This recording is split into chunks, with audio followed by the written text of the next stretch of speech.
اعوذ باللہ من الشیطان الرجیم بسم اللہ الرحمن الرحیم نحمدہ ونصلی ونسلم علی رسولہ النبی الکریم اما بعد فاعوذ باللہ من الشیطان الرجیم بسم اللہ الرحمن الرحیم اللہم صلی علی سیدنا و مولانا محمد وعلی آلہ وصحبہ وبارک وسلم۔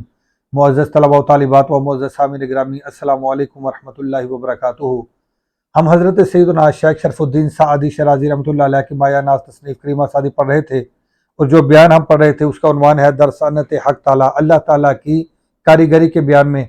الحمدللہ ہم اس کے 3 لیکچر اس عنوان پر پڑھ چکے ہیں۔ آج ہم اس کے چوتھے پارٹ میں حاضر ہیں، چوتھا حصہ ہے اس کا۔ تو چلتے ہیں بلا تاخیر ہم آج کے سبق کی طرف۔ توجہ سے اسکرین کے اوپر آج کا سبق دیکھیں۔ آج کا پہلا اور مجموعی طور پر 9واں شعر ہے۔ شیخ سعدی رحمۃ اللہ علیہ فرماتے ہیں، یکے تندرستو یکے ناتواں، یکے سال خردو یکے نوجواں۔ ایک تندرست ہے اور ایک کمزور ہے، ایک بوڑھا ہے اور ایک جوان ہے۔ تندرست کا معنی صحت مند ہونا، تندرست ہونا۔ ناتواں کا معنی کمزور، لاغر۔ سال خرد کا معنی بوڑھا شخص، بوڑھے کو سال خرد کہتے ہیں۔ یکے تندرست، ایک تندرست ہے، وہ یکے ناتواں، اور ایک کمزور ہے، لاغر ہے، ناتواں ہے۔ یکے سال خرد اور ایک بوڑھا ہے، وہ یکے نوجوان اور ایک نوجوان ہے۔ یہ اللہ تعالیٰ کی شان کریمی ہے کہ کوئی کسی حالت میں ہے، کوئی کسی حالت میں ہے۔ آگے فرماتے ہیں، یکے در ثوابو یکے در خطا، یکے در دعاؤ یکے در دغا۔ شیخ سعدی رحمۃ اللہ علیہ فرماتے ہیں کہ ایک درستگی میں اور ایک غلطی میں ہے، یعنی ایک درست سمت میں گامزن ہے اور ایک غلطی کے راستے پہ ہے۔ یکے در دعاؤ یکے در دغا، اور ایک دعا میں ہے اور ایک دھوکے میں ہے، ایک دعا میں ہے اور ایک دھوکے میں ہے۔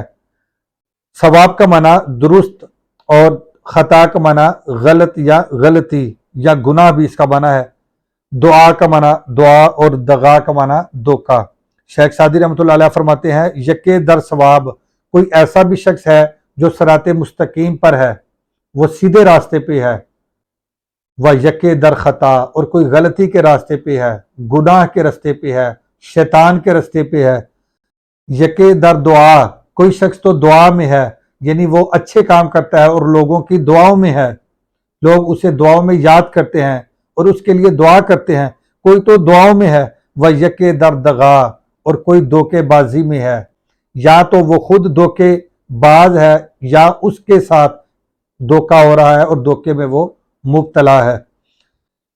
تو چلتے ہیں اگلے شعر کی طرف۔ یکے نیک کردار و یکے نیک اعتقاد، یکے غرق در بحر فسق و فجور۔ شیخ سعدی رحمۃ اللہ علیہ فرماتے ہیں کہ ایک اچھے کردار کا مالک اور اچھے عقیدے کا حامل ہے، اور ایک نافرمانی اور گناہوں کے سمندر میں غرق ہے، ڈوبا ہوا ہے۔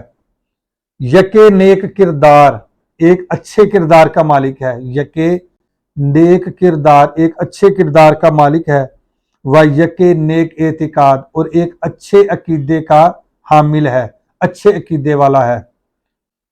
یکے غرق، اور ایک ڈوبا ہوا ہے، غرق ہے، در بحر فسق و فجور، نافرمانی اور گناہوں کے سمندر میں۔ در بحر فسق و فجور، نافرمانی اور گناہوں کے سمندر میں ڈوبا ہوا ہے، غرق ہے۔ تو امید ہے کہ آج کا لیکچر بھی آپ نے اچھے طریقے سے سماعت کیا ہوگا۔ آج کے لیے اتنا ہی کافی ہے۔ اللہ حافظ، السلام علیکم ورحمۃ اللہ وبرکاتہ۔